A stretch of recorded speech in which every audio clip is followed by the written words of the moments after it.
Alright, here's the thing. This Suburban actually had quite a bit wrong with it. I wasn't even aware until I needed it for a donor. Friday evening you'll see footage just before this where Friday evening coming home, just before I got off at the exit that I turn off to come home here, transmission died in the Tahoe, and I mean died a hard death. This truck, this is my wife's Suburban. Y'all have seen it before in other videos. Transmission was fine in this one. This one now has 278,000 miles on it. So we've got our $4,000 worth out of it. It had 135 or 145 on it when we got it, I think. Wasn't a whole lot. And it's been a good truck. Body's still in perfect shape. Of course, the interior is pretty well shot. Chalk that up to my wife and my kids. But anyhow, as you can tell, I'm over here at my neighbor's. I've got the transmission for this truck yanked out of it. And if any of you guys know anything about cars, you know what all this black on this transmission means. I know what it means, and that pretty much tells me this thing was pretty close to being done anyway. Not the transmission. Transmission's fine. Transmission doesn't have hardly any miles on it. Now, I've already raked the towing kit off of this thing because this sucker's going to be salvaged. Thinking about grabbing that anti-sway bar for the rear end because my Tahoe doesn't have that. But I think in order to do that, I'll have to cut brackets off of the rear end or swap the rear end out with mine. This one does have a few more beefier leaf springs on it than mine does. So I'm kind of thinking about doing that anyway. I don't know how well the old neighbor will go for that, but because I'd have to use this shop still. But yeah, right up in there. Of course, in here it looks fine, but on the other side of that flex plate, I guarantee you it's just as nasty as that bell housing is, because all that black tells me is that the rear main seal on this Vortec 350 is gone. And unfortunately, that's one of the things that goes in these things quite frequently. So forgive me for being shaky. I've been over here since 1 o'clock or shortly before, and haven't had anything to eat today. So I got the hypoglycemic jitters. Yeah, she's been a good one, but it's time for her to die. Excuse me.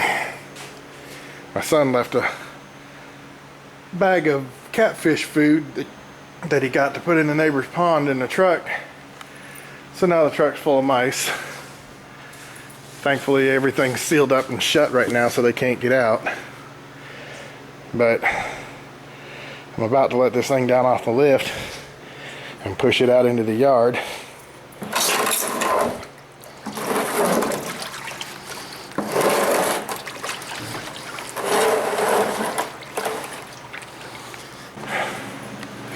It's kind of a shame I've never destroyed a vehicle with that much of a shine on it still.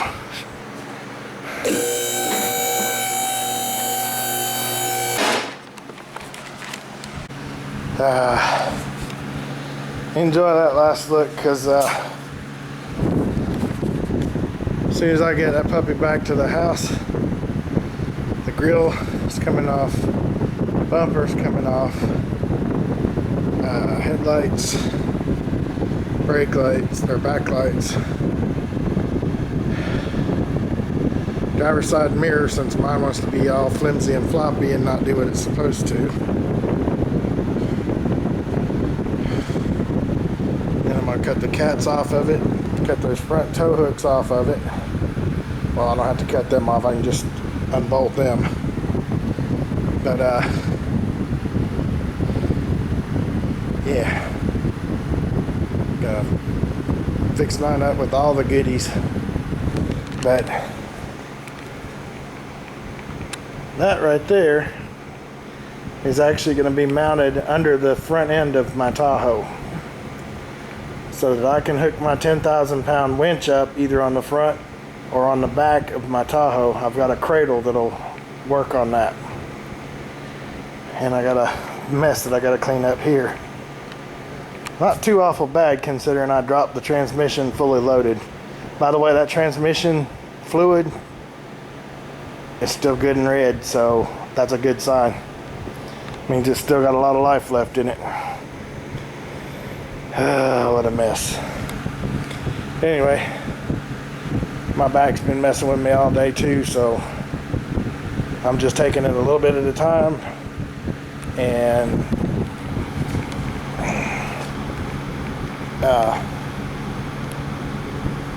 resting in between long sessions of yanking bolts and dropping things. And if somebody wanted, they could put another transmission right back in that truck right now. Not that one, because you're not getting that one. Not getting that transmission or my red top there. But somebody could put another transmission in that truck, fix that leaky rear main seal. Actually, I'd put all new gaskets in it, pull the motor and put every new gasket in it, and probably go for another 2, 3, or at least 300,000 miles. Only problem is, I'm not a big fan of the big long Tahoe. That, I mean, the one thing that I love about that truck, and the only thing that I love about it over my Tahoe, well, actually there's two. One, the back windows are full-size windows and they roll all the way down into the door. Unlike my Tahoe that only rolls down about 4 to 6 inches because the back door is cut into for the rear fender well.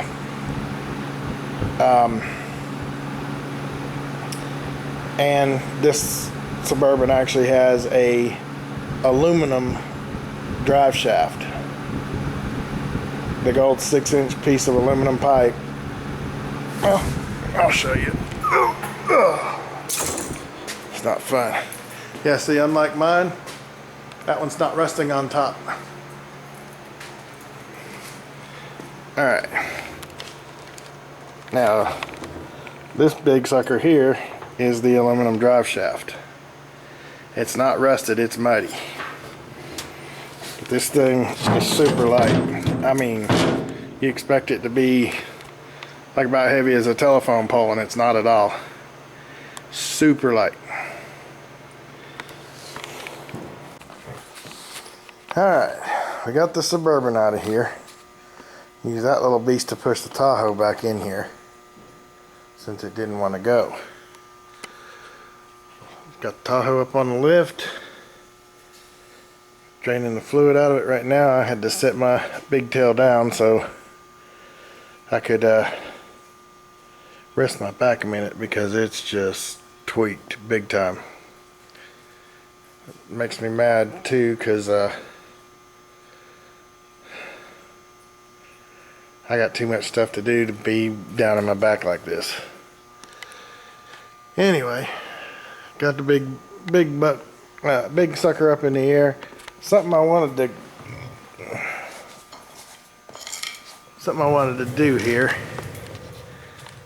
is, you'll notice the spring pack on this, it's kind of set up the same as on the Suburban, but Suburban's actually got about twice as much and twice as thick of a spring on it,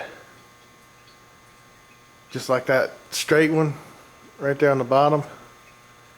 It's twice as thick on that Suburban. And I think there's 1 or 2 more leafs in the springs on the Suburban.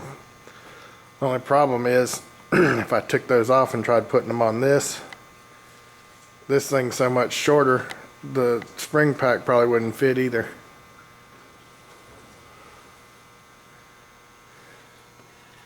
And see that big sucker right there? That's the gas tank. That's something I hope I never ever have to take back off again. You do have to take it off to change the fuel pump out. And looks like I got a little rear main seal leaking. Now, I don't think that's something I want to tackle. But I will farm that out to somebody else. I believe I'll farm that out to the Chevrolet dealership, because you have to yank the motor and everything else. Changing this transmission, I really should have farmed out to somebody else, but we got the stuff here, and my neighbor volunteered his lift. And now I didn't think this had burnt or blown anything on it, because when I removed, see, I put a drain plug in the bottom of my transmission pan. Now, I pulled that fluid out and smelled it, and it does not smell burnt, which means the internal should still be good.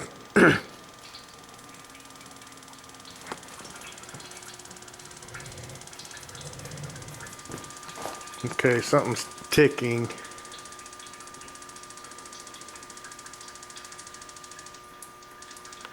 Oh, that was the goop trying to come out of the drain hole there.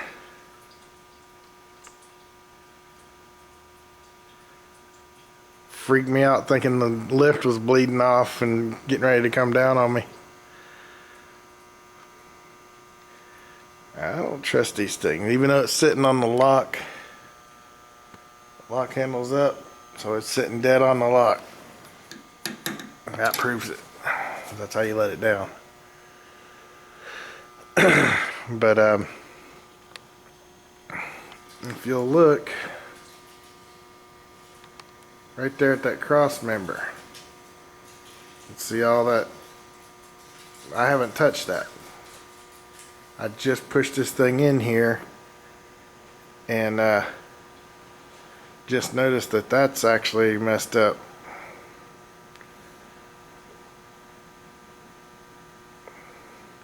What I'm wondering, because the gears may still be good in the transmission, but what I'm wondering is if the torque converter didn't just die. Because if that torque converter blows out, it don't matter how good the clutches and everything else are and the rest of the transmission, it's not going to go anywhere. And I can crank it back up and it idles smooth until it starts turning the torque converter, and then everything just goes to crap and it won't go anywhere. Yep, looks like we're done. Time to get to work.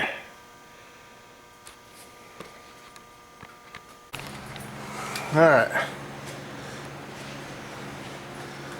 Took those 2 bolts out there. Took the drive shaft out. Make sure. Got the transmission mount bolt off. Now I've got to work on this stuff, and it has to all be taken off a very specific way. These things, not so much, they just pop out of there, and you got to make sure you do not lose this U-clip, because you'll be hunting in parts yards for the rest of your life to find one. That is a major piece of changing these transmissions out. I thought I lost mine when I changed the transmission on the Suburban. And because of that fact, when I took it out this time, I actually put it in my pocket to where I know where it's at. You do not want to lose that, because I don't know that GM will even be able to sell you that part anymore, especially not with this being a 16-year-old vehicle. This nut right here is a pain in the backside, because as soon as you start spinning on it, this whole gear assembly rotates back and it will break the plastic sleeve in there. So you've got to get something to hold this base and hold it forward so that when you hit that with the impact, it doesn't break everything. One on the Suburban's broken, but it's going to the scrapyard anyway, so I'm not really concerned about that.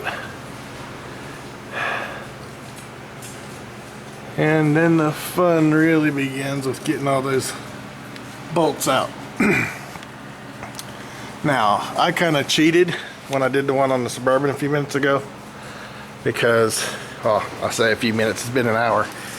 I undid that bolt, lifted it up to where it was sitting on this cross member, and I've got all the cross member bolts out too on this already. This one I got to be careful for, because on the Suburban there was another mount that came across, or another frame piece that came across here. On this, it's a little further back, but basically I got to lift this up and slide this back a little bit to where it's still supporting the tail housing, get the upper bolts that I can for the bell housing out. Still got to take the starter out, and then drop this whole thing down in the back. Now, where the fun's going to come in on this one is when I go to put that other transmission back in here from the Suburban, because you've got to go over this exhaust pipe, tiny as it is, with the bell housing. And then to get everything to line up, you got to jack up on the front of the motor to tip it back to where all those bolt holes line up again, and put the bolts back in. So I'm going to get to do a little creeper action in here.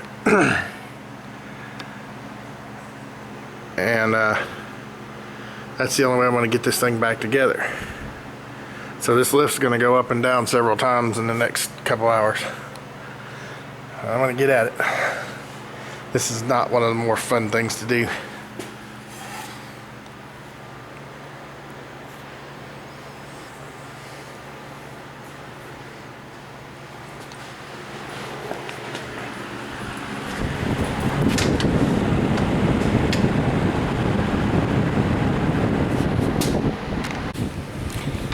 Yeah.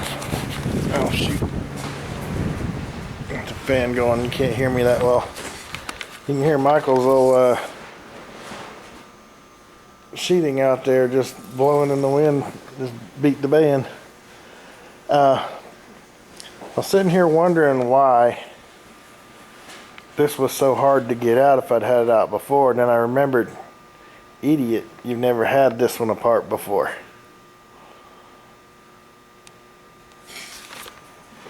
I was sitting there wrenching on those cross member bolts for the transmission cross member, and they would not come out. I mean, even with the impact, it was draining an 80-gallon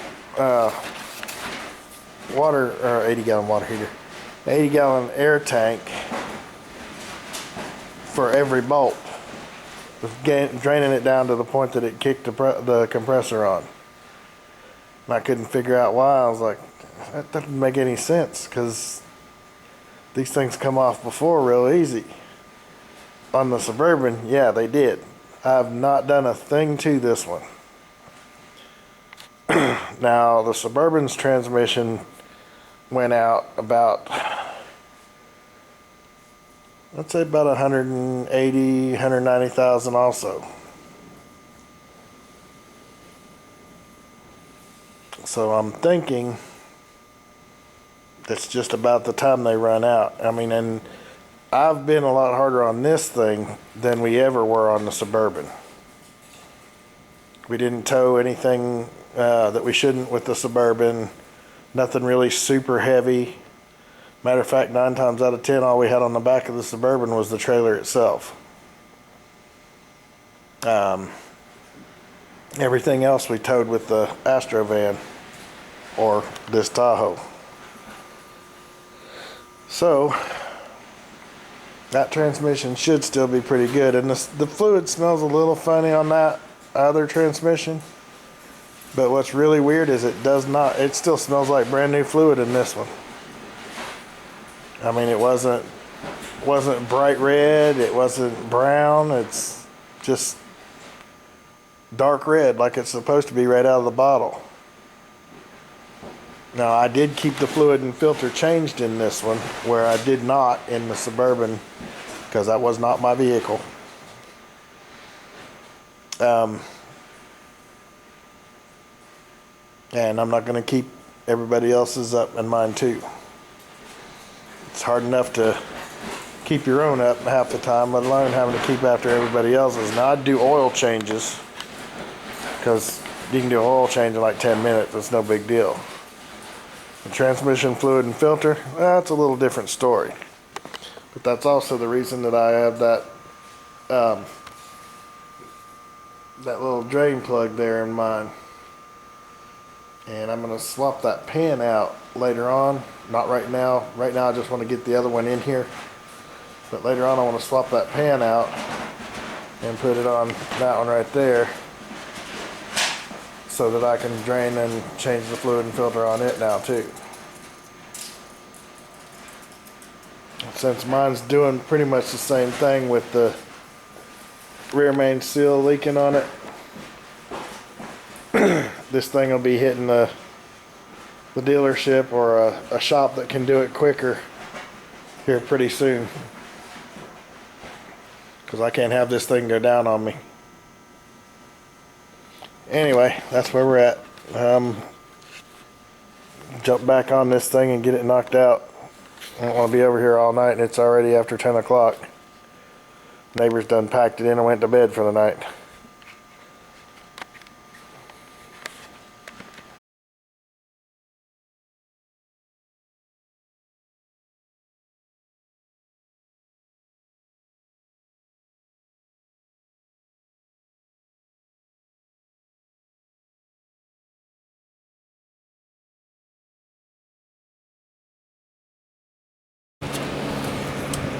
Now here's, forgetting.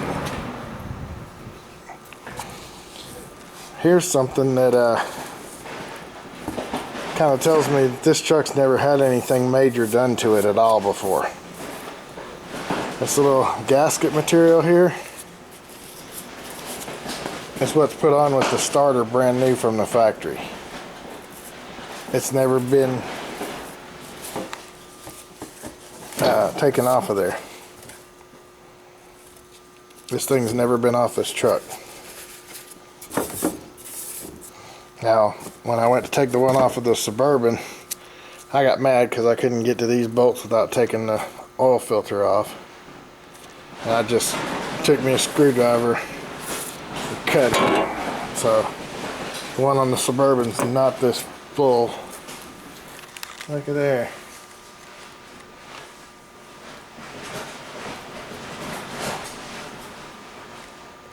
Like Michael's barn kitty needs to get in here and do his job.